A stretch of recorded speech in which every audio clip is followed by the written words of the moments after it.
कांग्रेस में टिकट वितरण अब पेचीदा होता जा रहा है। दरअसल वेणुगोपाल ने कहा था कि सितंबर के पहले सप्ताह में टिकटों का वितरण होगा, लेकिन अब सितंबर में टिकट वितरण नहीं होगा, अक्टूबर में टिकट वितरण की बात कही जा रही है। क्योंकि एक एक विधानसभा क्षेत्र से 12 से 15 और कई विधानसभा क्षेत्रों में तो 15 से अधिक दावेदार निकलकर सामने आ गए हैं। ऐसे में बगावत ना हो, इसको भांपते हुए लगातार बैठकों का दौर चल रहा है। दावेदारों का मन टटोलने की कोशिश की जा रही है, लेकिन दावेदार इस बार आर पार की लड़ाई लड़ने के लिए तैयार हो गए हैं। कई दावेदारों का कहना है कि हम पार्टी में लंबे समय से सेवा कर रहे हैं और सरकार की योजनाओं को धरातल पर ले जाने के लिए लगातार उनकी ओर से काम किया जा रहा है। अगर टिकट नहीं मिलती है तो निर्दलीय भी मैदान पे उतरेंगे। तो निश्चित तौर पर अगर निर्दलीय मैदान पे उतरेंगे तो कांग्रेस का खेल बिगड़ सकता है। मुख्यमंत्री अशोक गहलोत तो कह रहे हैं हम अपने विकास कार्यों को लेकर जनता के बीच में जाएंगे, लेकिन जिस तरह लोकसभा पर्यवेक्षक लगातार जिलों के दौरे पर जा रहे हैं, दावेदारों का मन टटोल रहे हैं, तो वहीं दावेदारों के कार्यकर्ता आपस में भिड़ते हुए नजर आ रहे हैं। तो ऐसे में कांग्रेस के लिए मुसीबत बनती जा रही है टिकट वितरण। प्रभारी रंधावा कहते हैं हम एकजुट होकर चुनाव लड़ेंगे,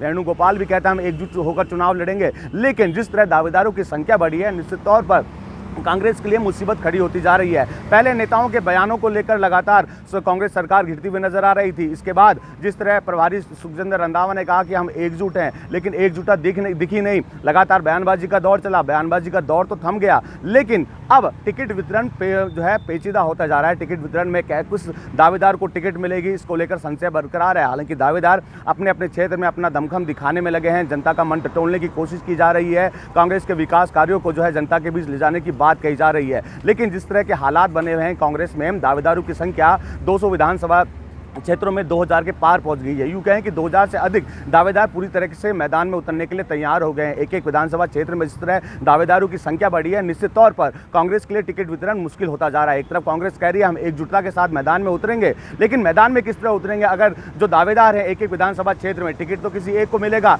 लेकिन बाकियों ने अगर बगावत की तो निश्चित तौर पर खेल बिगड़ सकता है। इन बागियों को मनाने की कवायद भी करने के लिए अलग से कमेटी बना दी गई है। हैदराबाद में जिस तरह CWC की बैठक हुई, उसमें निर्णय लिया गया कि किस तरह बगावत रोकी जाए, क्योंकि अगर बगावत होती है निश्चित तौर पर कांग्रेस का खेल बिगड़ सकता है। मुख्यमंत्री अशोक गहलोत कह रहे हैं कि हम वापस सत्ता में रिपीट करेंगे। जो परिपाटी चली आ रही है 5 साल कांग्रेस 5 साल बीजेपी, इसको खत्म करने का काम किया जाएगा। विकास की गंगा तो हालांकि कांग्रेस बहाने लगी है, लेकिन बीजेपी का कहना है केवल रेवड़ियां बांटने का काम कांग्रेस की ओर से किया जा रहा है। इतने साल कांग्रेस ने जनता पर ध्यान नहीं दिया, कुर्सी की लड़ाई चलती रही। अब चुनावी साल है, ऐसे में उनको जनता की याद आ रही है। बहरहाल कांग्रेस में टिकट वितरण को लेकर किस तरह की रणनीति बनाई जाएगी, मंथन तो लगातार हो रहा है, लेकिन मंथन के जरिए दावेदारों का मन टटोलने की भी कोशिश की जा रही है। लेकिन बगावत के सुर क्या कांग्रेस रोक पाएगी? क्योंकि बागियों की संख्या भी बहुत ज्यादा है। 200 विधानसभा क्षेत्रों में अगर 200 दावेदार को टिकट मिलती है तो ये मान के चलिए 800 से अधिक बगावत के उतरने वाले की संख्या भी ज्यादा हो जाएगी। बहरहाल कांग्रेस इन बागियों को किस तरह मनाती है, ये भी देखने वाली बात होगी।